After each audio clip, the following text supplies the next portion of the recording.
Namuhla ngizokhuluma ngokushintshwa kwamadolo. Kusetshenziswa ubuchwepheshe berobhothi.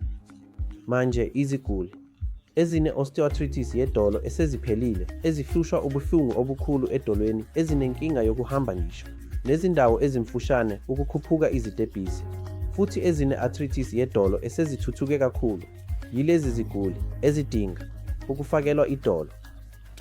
Manje ekufakeni idolo, esikwenzayo empeleni sihlanza iziphetho zemisipha ezakha idolo, bese sifaka i-implant ukuze izindawo eziseduze zamalunga zingathintani, futhi impahla yokwenziwa efakwa phakathi isebenze njengelunga elisha.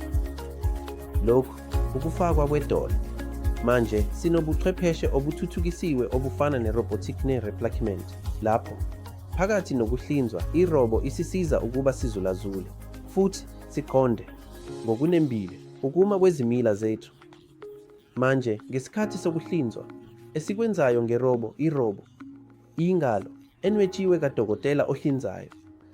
Uhlelo lokuhlinza lufakwa kurobo futhi irobo yenza izinyathelo ezimbalwa zokuhlinza ngaphansi kokulawula kukadokotela ohlinzayo.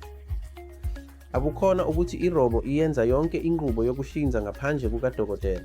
Udokotela ohlinzayo uyena oyinhloko, olawula irobo kanye nokusebenza kwerobo. Manje ukuhlinzwa ngerobo kuhluke kanjani ekuhlinzweni okuvamile? Irobo intraoperative isinika impendulo mayelana nokuma okunembile kwezimila kanye nenani lokuhlukaniswa kwezicubu ezithambile. Nokopha kuncane kakhulu uma kuqhathaniswa nokuhlinzwa okuvamile. Futhi ukubuyisela esimweni esijwayelekile kuyashesha kakhulu uma buziwa ebuhlungwini nasekubuyiselweni kwesiguli.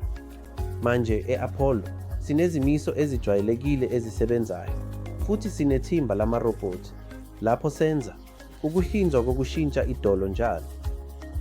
Ukusetshenziswa kwale technology kushintshe kakhulu indlela esenza ngayo ukuhlinzwa kokufakelwa idolo kanye nomphumela wezokwelapha esigulini.